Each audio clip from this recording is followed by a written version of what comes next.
Fala pessoal, beleza? Eu sou o Fábio e esse é o canal Resenhas dos Perdidos no Tempo. Aqui a gente fala basicamente de RPG, quadrinhos e assuntos relacionados. Então se você curte tudo isso, aproveita a oportunidade para conhecer o nosso canal, que tem muita coisa bacana. Se você já é de casa, já está inscrito, bem-vindo de volta. A nossa resenha de hoje vai ser sobre quadrinhos e a gente vai bater um papo aqui sobre sangue e gelo. Estou aqui com a edição encadernada, capa dura, aproximadamente 128 páginas, publicada em dezembro de 2020 pela editora Trem Fantasma. É uma história, um quadrinho italiano, originalmente lançado lá fora pela Sergio Bonelli Editori. E para quem está acostumado a ler quadrinhos italianos, para quem curte quadrinhos italianos, certamente já deve ter ouvido falar da dupla responsável por esta história aqui. Tito Farati no roteiro e Pasquale Frisenda nos desenhos. Tex, Mágico Vento, Diabolique são só alguns dos personagens que essa dupla aqui já trabalhou, beleza? Mas aqui o lance é outro, a pegada é outra. Primeiro, antes da gente entrar na história em si, e aliás, eu vou me abster de fazer grandes comentários sobre a história, eu quero falar um pouquinho só de como a trama começa, porque assim, é uma história de terror, de suspense, mas eu não quero estragar a experiência de quem por acaso se interessar em ler. Então eu vou dar só o startzinho da história para vocês entenderem mais ou menos como é que a trama começa.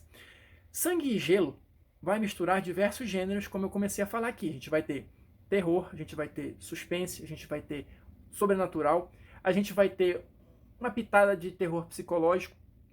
Tudo isso num pano de fundo, num cenário de guerra com uma ambientação histórica. A gente está falando aqui de 1812, ou seja, quando Napoleão invadiu a Rússia. E a técnica utilizada pelo czar Alexandre I ficou conhecida como técnica da terra arrasada.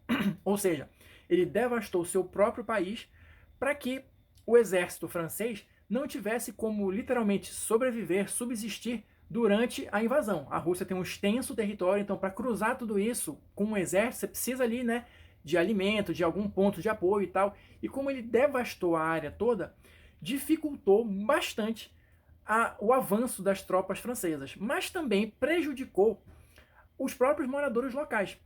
No final das contas, tanto o exército francês quanto a população russa estava lutando pela própria sobrevivência por conta dessa terra arrasada e do rigoroso inverno russo. Isso é o pano de fundo da história, tá? Essa ambientação, esse cenário histórico, esses fatos históricos, eles não vão ter uma grande influência na trama em si.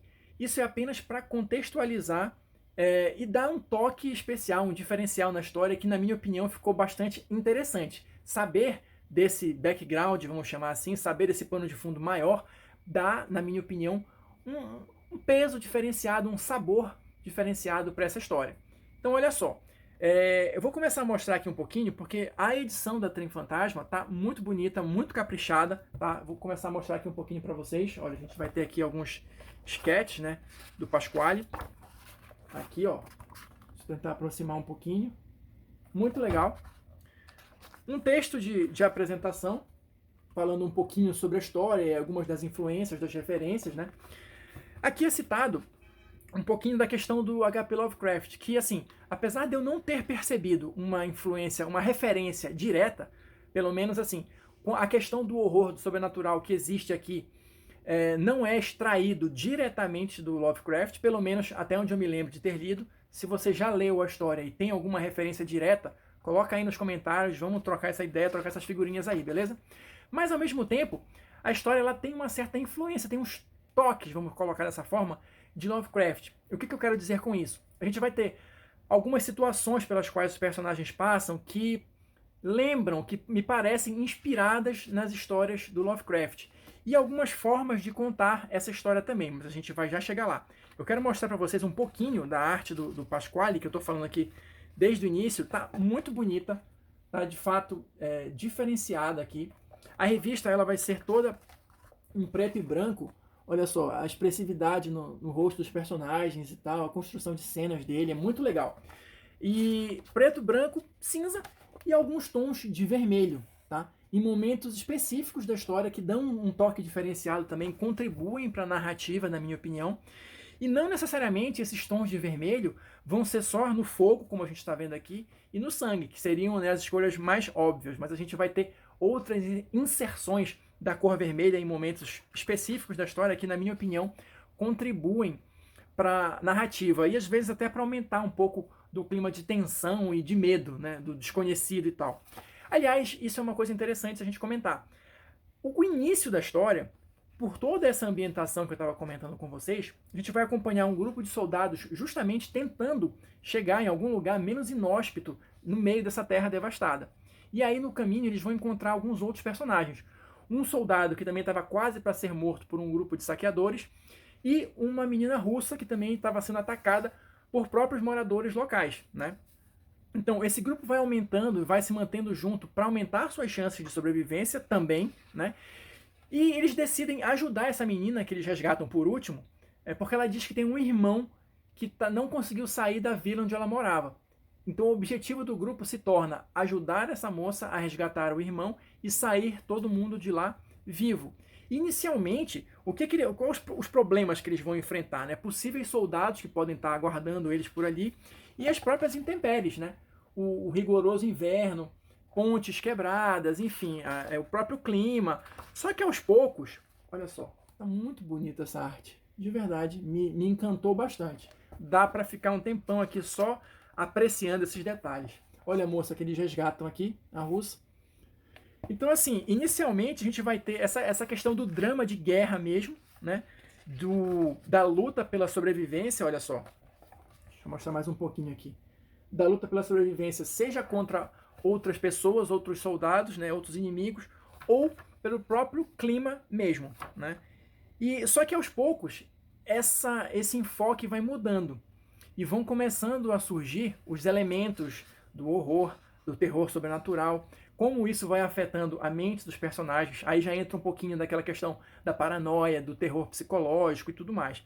E a gente vai ter, eu tinha dito um pouquinho antes no vídeo, que algumas passagens, algumas coisas que me pareciam influências do Lovecraft, ou que imitavam, não imitavam não, que homenageavam a maneira dele de contar histórias. Então uma das coisas que eu identifiquei dessa maneira é justamente, olha, porque a gente vai ter um dos personagens aqui, tipo sendo entrevistado ou passando por um interrogatório, e ele vai recontando os fatos que aconteceram, ou seja, ele vai relembrando as experiências do grupo todo na neve, né, na Rússia devastada, olha só.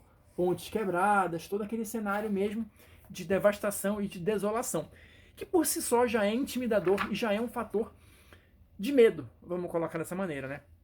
Então, assim, para não entrar mais nos detalhes, esse é o mote principal da história. A partir daí, a gente vai acompanhar esse grupo em diversas situações até eles conseguirem, ou não, completar a sua missão.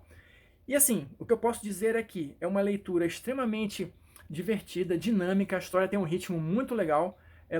Você lê bem rápido, porque ela de fato te prende a atenção.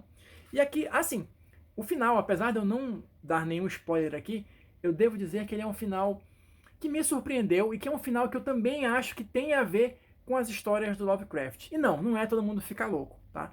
Mas assim, eu acho que quem está acostumado a ler as histórias do Lovecraft, acho que vai encontrar alguma coisa ali familiar. Pra gente já ir encaminhando pro final, a gente vai ter aqui no finalzinho da edição a biografia, né, dos dois autores e alguns extras. Basicamente, esboços de personagens e tal. Bem interessante para quem gosta de apreciar a arte, né? Então, eu sempre acho bem legal quando tem esses sketchzinhos, esses esboços. Eu gosto muito de ler. Essa aqui eu não vou mostrar porque já ia dar mais um spoiler aqui. Enfim. Bom, essa foi a nossa dica de hoje. Espero que vocês tenham curtido. Se você assistiu o vídeo até aqui, muito obrigado. Deixa aí o seu like, seu dislike, seu comentário. Se você tem alguma coisa para acrescentar aqui dessa história, vamos trocar umas figurinhas aí nos comentários, beleza? Não deixa de conferir as sugestões de vídeo que vão aparecer aqui no finalzinho.